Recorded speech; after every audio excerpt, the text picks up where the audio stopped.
ঠাকুর মশাই, কোথায় যাবেন? যাব মাখনপুর। মাখনপুর? সে যে এখনো 3 ক্রোশ পথ। কাদের বাড়ি যাবেন? আগে সতীশ কবিরাজের বাড়ি।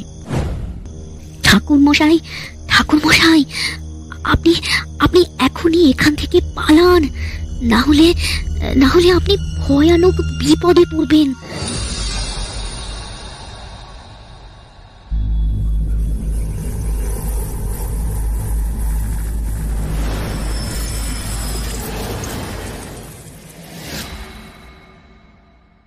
নমস্কার বন্ধুরা, আমি বাবুন।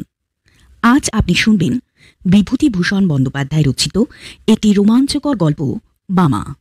গল্পটি ভালো লেগে থাকলে অবশ্যই লাইক, শেয়ার আর কমেন্ট করবেন, এবং আরও নতুন নতুন গল্প শুনতে এখনই সাবস্ক্রাইব করে রাখুন আমাদের চ্যানেল স্টোরি নাইটস উইথ বাবুনকে। শুরু হচ্ছে বিভূতিভূষণ বন্দ্যোপাধ্যায়ের কাহিনী, বামা।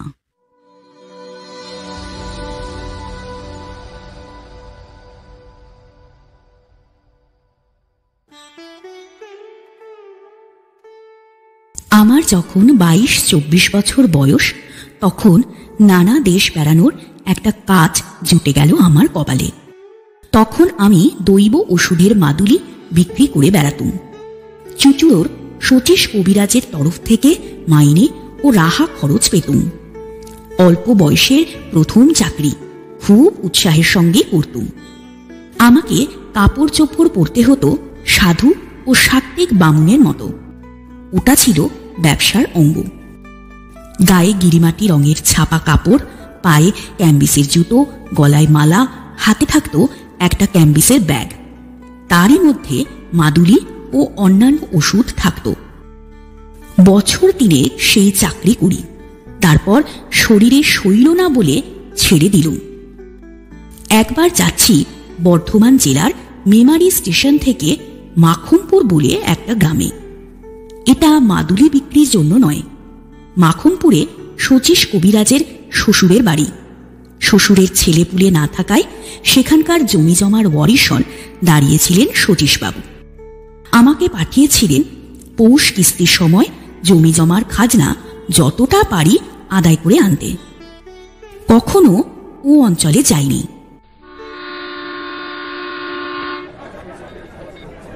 মেমারি স্টেশনে নেমে বেলা 2টোর সময় হাঁটছি তো হেঁটেই চলেছি। পথ আর ফুরোয় না। এক জায়গায় একটা ছোট বাজার পড়ল। সেখানেই সকালের খাওয়া দাওয়াটা সারতে একটা দোকানে গিয়ে উঠলাম।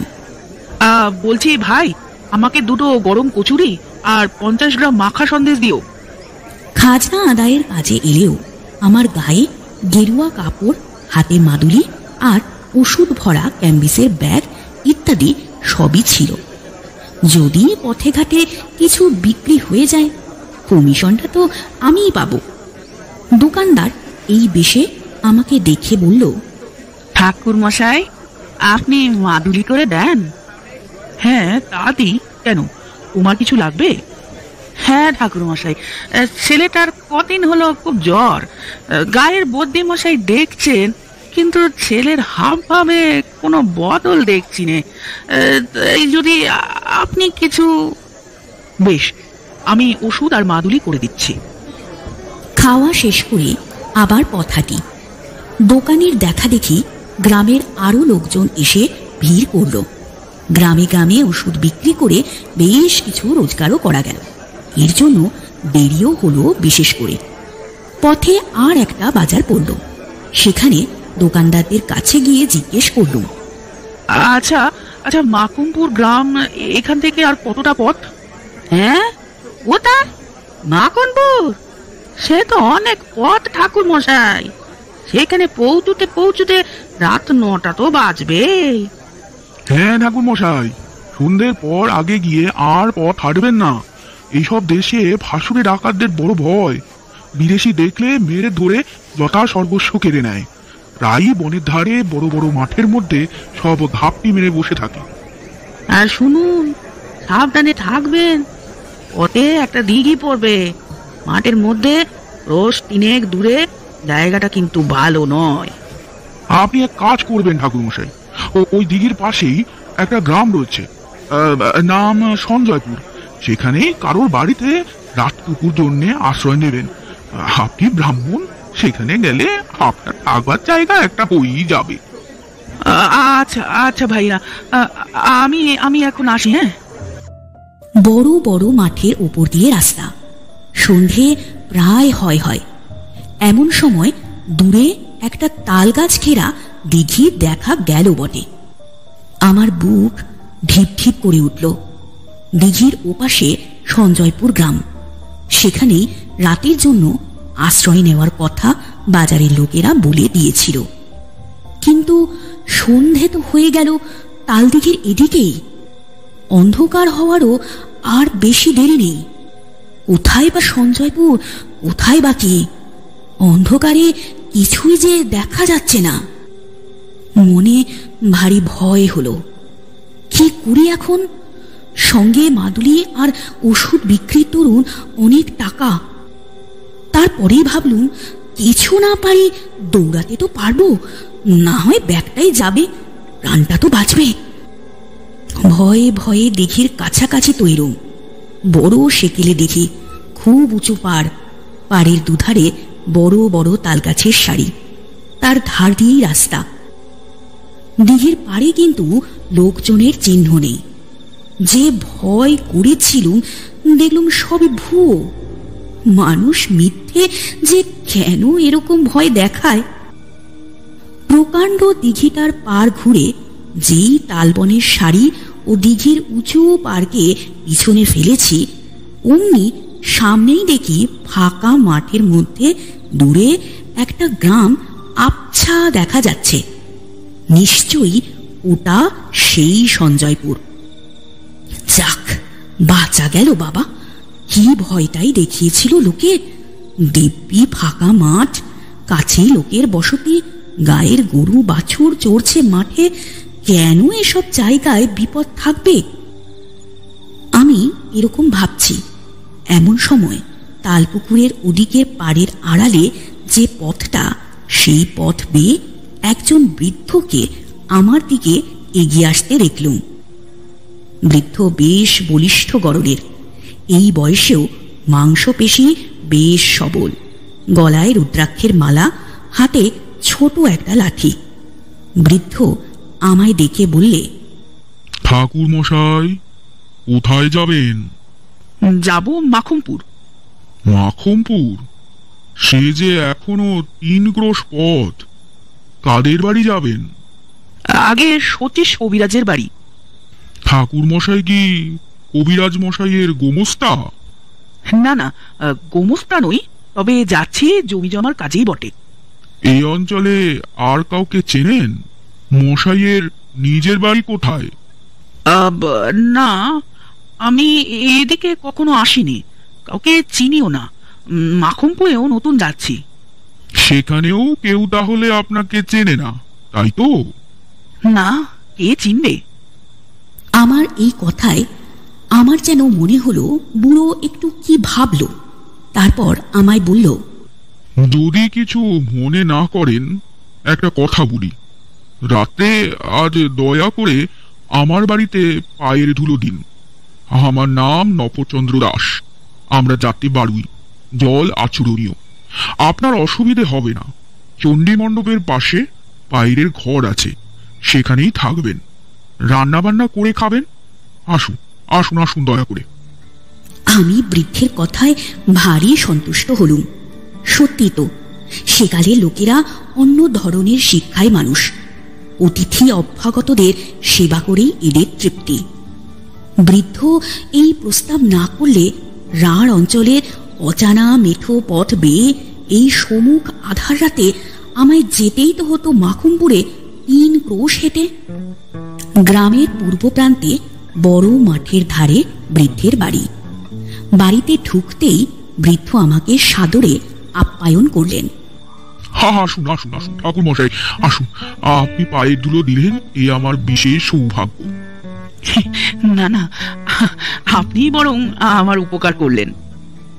আমি চণ্ডী মণ্ডপে গিয়ে উঠতেই একটা কুকুর ঘেউ ঘেউ করে উঠল। কুকুর কুকুরের এই ডাকটা আমার ভালো লাগলো না। এর আমি কোনো কারণ দিতে পারবো না, কিন্তু এই কুকুরের চিৎকারের যেন একটা ছন্ন ছাড়া অমঙ্গলজনক অর্থ আছে মনে হলো। যেন এই মঙ্গল সন্ধ্যায় কোনো গৃহস্থ বাড়িতে আসিনি আমি, এসেছি এক শ্মশান ভূমিতে। বৃদ্ধের বাড়ি দেখে মনে হলো বেশ অবস্থাপন্ন গৃহস্থ। বাড়ির উঠোনে সারি সারি 3টে বড় বড় ধানের গোলা, গোলার সঙ্গে প্রকাণ্ড গোয়াল ঘর, বলদে ও গাইয়ে প্রায় 20-22টা। বাড়ির ভেতরের দিকে 4খানা বড় বড় 8চালার ঘর, বাইরের এই চণ্ডী মণ্ডপ ও তার পাশে আর 1খানা কুঠুরি। আমার কথাটা ভালো করে বুঝতে গেলে এই কুঠুরিটার কথা আর একটু ভালো করে শুনতে হবে। কুঠুরিটাকে চণ্ডী মণ্ডপ সংলগ্ন একটা কামরাও বলা যায়, কারণ একটা সরু রোয়াকের দ্বারা চণ্ডী মণ্ডপের পিছন দিকের সঙ্গে সংলগ্ন, অথচ দরজা বন্ধ করে দিলে বাইরের বাড়ির সঙ্গে এর সম্পর্ক চলে গিয়ে এটা ভেতর বাড়ির 1খানা ঘরের সামিল হয়ে দাঁড়ায়। এই কুঠুরিতেই আমার থাকবার ব্যবস্থা করা হলো। কুঠুরির একপাশে ছোট্ট একটা চালা, সেখানে আমার রান্নার আয়োজনও করে দেওয়া হলো। হাত মুখ ধুয়ে সুস্থ হয়ে আমি বিশ্রাম করছি, এমন সময় গৃহস্বামী এসে আমাকে বললে, ঠাকুর মশাই, এবার রান্না চাপান, আর রাত করেন কেন? আমি রান্না চালায় বসে রান্না চড়িয়ে দিতে যাচ্ছি, এমন সময় দেখি বাড়ির একজন বউ ভেতর থেকে একগাছা ঝাঁটা হাতে এসে আমার রান্না চালার সামনে দিয়ে ঢুকলো ও ঝাড় দিতে লাগলো। কুঠুরির দরজা খোলা, আমি যেখানে বসে সেখান থেকে কুঠুরির ভেতর দেখা যায়। আমি 2-1বার বিস্ময়ের সঙ্গে দেখলুম বউটি ঝাড় দিতে দিতে আমার দিকে চেয়ে চেয়ে দেখছে। 2-3বার বেশ ভালো করে লক্ষ্য করে মনে হলো বউটি ইচ্ছে করে আমার দিকে অমন করে চাইছে। আমি দস্তুর মতো অবাক হয়ে গেলুম। ব্যাপার কি, সম্পূর্ণ অপরিচিতা মেয়ে, পল্লীর গৃহস্থ বধূ, এমন ব্যবহার তো ভালো নয়। কি হাঙ্গামায় আবার পড়ে যাবো রে বাবা! কর্তাকে কাছে বসিয়ে রাতে রাতে গল্প করবো নাকি? এমন সময় বউটি ঝাঁট শেষ করে চলে গেল, কিন্তু বোধহয় 5 মিনিট পরেই আবার এলো। দেখে মনে হলো সে যেন খুব ব্যস্ত, উদ্বিগ্ন, উত্তেজিত। এবারও সে কুঠরির মধ্যে ঢুকে এটা ওটা সরাতে লাগলো এবং আমার দিকে চাইতে লাগলো। তারপর হঠাৎ রান্না চালার দরজায় এসে চকিত দৃষ্টিতে চারিদিকে চেয়ে কেউ নেই দেখে আমার দিকে আরো সরে এলো এবং নিচু স্বরে বললে, ঠাকুর মশাই, ঠাকুর মশাই, আপনি আপনি এখনই এখান থেকে পালান, না হলে আপনি ভয়ানক বিপদে পড়বেন। এরা এরা ফাঁসুরে ডাকাত, রাতে আপনাকে মেরে ফেলবে। এই বলেই সে চট করে বাড়ির মধ্যে চলে গেল। তার কথা শুনে আমি তো আর নেই, হাতের খুন্তি হাতেই রইল, সমস্ত শরীর দিয়ে যেন বিদ্যুৎ খেলে গেল, আর সারা হাত পা অবশ হয়ে ঝিমঝিম করতে লাগলো। বলে কি, দিব্যি গেরস্ত বাড়ি, গোলাগালা ঘরদোর, এরা এরা ডাকাত কি করে হয়? কিন্তু পালাবই বা কেমন করে? হ্যাঁ, এখন বেশ রাত হয়েছে। সামনে চণ্ডী মণ্ডপে বৃদ্ধ বসে লোকজনের সঙ্গে কথা কইছে, ওখান দিয়ে যেতে গেলেই তো সন্দেহ করবে। কাঠের মতো আড়ষ্ট হয়ে গেছে একেবারে, হাতে পায়ে জোর নেই, ভাববারও শক্তি লোপ পেয়েছে। মিনিট 5 এমনি ভাবেই কাটলো। এমন সময় দেখি সেই বউটি আবার কি একটা কাজে কুঠরির মধ্যে ঢুকে খোলা দরজা দিয়ে আমার দিকে চেয়ে দাঁড়িয়ে আছে। মেয়েটি কথা বলবার আগেই আমি বললুম, তুমি যেই হও, তুমি পরম দয়াময়ী। বলে দাও কোন পথে কিভাবে পালাবো। সেই জন্যই তো এলুম, সব দেখে এলুম, পালাবার পথ নেই। ওরা ওরা ঘাঁটি আগলে রেখেছে। তবে তবে উপায়? একটা মাত্র উপায় আছে, তাও আমি ভেবে এসেছি। আমি আমি এই বাড়িতে আর ব্রহ্মহত্যা হতে দেব না। অনেক সহ্য করেছি, আর করব না। দাঁড়ান দাঁড়ান ঠাকুর মশাই, আর একবার বাড়ির মধ্যে থেকে আসি, নইলে নইলে সন্দেহ করবে। মিনিট 5 পরে বউটি আবার এলো। চকিত দৃষ্টিতে চারিদিকে চেয়ে বললে, শুনুন শুনুন আমার উপায়। এই কথা কটা মনে রাখুন। যদি মনে রাখতে পারেন তবে তবে বাঁচাতে পারবো। আমার নাম বামা। আমি আমি এই বাড়ির মেজ বউ। আমার বাপের বাড়ির গ্রামের নাম কুসুমপুর, জেলা বর্ধমান, থানা রায়না। আমার বাপের নাম হরিদাস মজুমদার, জ্যাঠামশাইয়ের নাম পাঁচকুড়ি মজুমদার। আমরা 2 বোন। আমার দিদির নাম খান্তমণি, বিয়ে হয়েছে সামন্তপুর তেওটা, বর্ধমান জেলা। শ্বশুরের নাম দুর্লভ দাস, সবাই জাতে বারুই। আমার বাবা জ্যাঠামশাই সব বেঁচে আছেন, কিন্তু মা নেই। আমার তখন বুদ্ধি লোভ পেতে বসেছে। যা বলে মেয়েটি তাই করে যাই, কিন্তু এতে কি হবে? দাঁড়ান, আমি আর একবার বাড়ির মধ্যে থেকে আসি। বউটি একবার বাড়ির মধ্যে যায়, আবার অল্প 2 মিনিটের জন্য ফিরে এসে আমায় তালিম দিয়ে যায়। মনে আছে তো জ্যাঠামশাইয়ের নাম কি? হরিদাস মজুমদার। না না, পাঁচকুড়ি মজুমদার। বাবার নাম হরিদাস মজুমদার। আমার আমার দিদির নাম কি? খান্তমণি। শ্বশুরবাড়ি কোন গায়ে? শ্বশুরবাড়ি হলো আপনি সব মাটি করলেন দেখছি। সামন্তপুর তেওটা বলুন। হ্যাঁ, সামন্তপুর তেওটা। শ্বশুরের নাম রামযদু দাস। না না না না, দুর্লভ রাম দাস। অবশেষে মিনিট 10-12 মধ্যে আমার কাছে সব পরিষ্কার হয়ে এসেছে। তখন বউটি বললে, রান্না খাওয়া করে নিন ঠাকুর মশাই, কোনো ভয় করবেন না। আমার বাপের বাড়ির নাম ধাম যখন জানা হয়ে গেছে, তখন আপনাকে বাঁচাতে পেরেছি। এখন শুনুন, খাওয়া দাওয়ার পরে শ্বশুর মশাইয়ের কাছে আমার বাপের বাড়ির পরিচয় দিয়ে বলবেন আপনি তাদের গুরুবংশ। আমার নাম বলে জিজ্ঞেস করবেন আমার বিয়ে হয়েছে কোথায়, সেসব কিছু জানে নাকি। গলা যেন না কাঁপে, কোনো রকম সন্দেহ যেন না হয়। আমি চলুন, আবার আসবো আপনি শ্বশুরকে বলবার পরে, কিন্তু দেরি করবেন না বেশি। বিপদ কখন হয় তা তো বলা যায় না।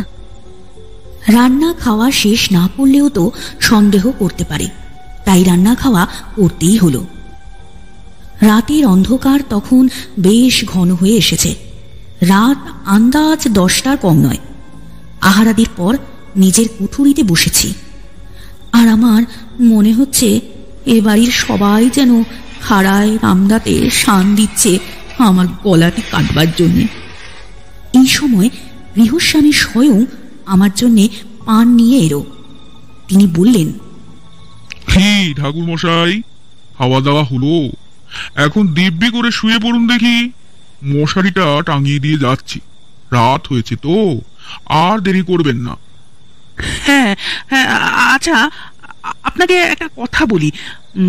আমাদের এক মন্ত্রশিষ্য, বাড়ি কুসুমপুর, থানা রায়না, নাম পাঁচকুড়ি, মানে হরিদাস মজুমদার। তার একটি মেয়ের নাম বামা। এদিকে কোথায় বিয়ে হয়েছে, তারাও যাতে বারুই কিনা, তাই হয়তো চিনলেও চিনতে পারেন। মেয়েটির জ্যাঠা দুর্লভ রাম, মানে মানে পাঁচকুড়ি আমায় বলে দিয়েছিল মেয়েটির শ্বশুর বাড়ির খোঁজ করে একবার সেখানে যেতে। তাই যখন এলো মেয়ে দেশে। আমার কথা শুনে বৃদ্ধ কেমন যেন হয়ে গেল। আমার দিকে অবাক হয়ে চেয়ে তিনি বললেন, কি নাম বললেন? কুসুমপুরের হরিদাস মজুমদার, বামা। আপনি তাদের চিনলেন কি করে? বামার কথা মনে করে গলা না কাঁপিয়ে দৃঢ় স্বরে বললুম, আমি যে তাদের গুরু বংশের। আমার বাবার ওরা মন্ত্রশিষ্য কিনা। ও, আপনি বসুন, আমি আসছি। আমি একা কুঠুরির মধ্যে বসে রইলুম। সন্দেহ ও ভয় তখনও কিন্তু যায়নি। আর এরা যে গুরুদেবকেই রেহাই দেবে তা কে বলেছে? কিছুক্ষণ পরে বৃদ্ধ ফিরে এলো, পেছনে পেছনে সেই বধূটি, আর একজন সন্ডামার্কা গোছের যুবক এবং একজন প্রৌঢ়া স্ত্রীলোক, সম্ভবত বৃদ্ধের স্ত্রী। বৃদ্ধ বললে, ঠাকুরমশাই, ঠাকুরমশাই, এই যে বামা বামা, আমারই মেজ ছেলের সঙ্গে এই হলো আমার মেজ ছেলে শম্ভু। এই গড় করো, গড় করো, গড় করো, সবাই সবাই গড় করো। মেজ বৌমা, দেখো তো চিনতে পারো কিনা একে? হ্যাঁ, উনি তো আমাদেরই ঠাকুর মশাই। ভালো আছেন ঠাকুর মশাই? চমৎকার অভিনেত্রী বটে বামা, অদ্ভুত অভিনয় করে গেল বটে। ঘুমটা খুলে গলায় আঁচল দিয়ে হাসি মুখে সে আমার পায়ের ধুলো নিয়ে প্রণাম করল। জীবদাত্রী দয়াময়ী বামা, আমার চোখে প্রায় জল এসে পড়ল। তারপর সেই রাত তো কেটে গেল। খাবার জল দেবার ছুতো করে এসে বামা আমায় আশ্বাস দিয়ে গেল।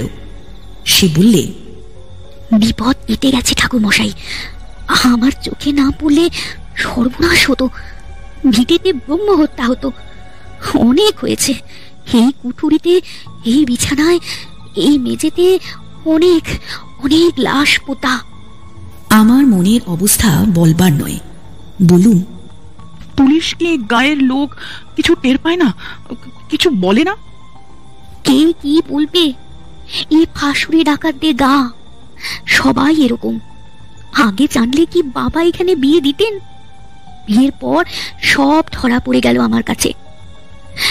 এখন আমার একটি সন্তান হয়েছে। এ পাপের ভিটে বাস করলে আর অকল্যাণ হবে। ওকে বারণ করি, কিন্তু ও কি করবে?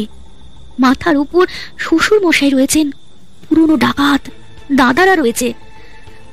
আপনি ঘুমিয়ে পড়ুন বাবা ঠাকুর, আর ভয় নেই। সকাল হলো। বিদায় নেবার সময় বৃদ্ধ আমায় 5 টাকা গুরু প্রণামী দিলে। বামাকে আড়ালে ডেকে বললুম, তুমি তুমি আমার মা, আমার জীবন ধাত্রী। আশীর্বাদ করি, চির সুখী হও মা, চির সুখী হও। বামার মতো বুদ্ধিমতী নারী জীবনে আর আমার চোখে পড়েনি। কত কাল হয়ে গেল। এই বৃদ্ধ বয়সেও সেই দয়াময়ী পল্লী বধূটির কথা মনে পড়লেই আমার চোখে জল এসে পড়ে, শ্রদ্ধায় মন ভরে ওঠে। এতক্ষণ আপনারা শুনছিলেন বিভূতিভূষণ বন্দ্যোপাধ্যায় রচিত কাহিনী বামা, only on Story Nights with Babun. Do like, share and subscribe our channel for more such audio stories and press the bell icon for notifications. And thanks for listening.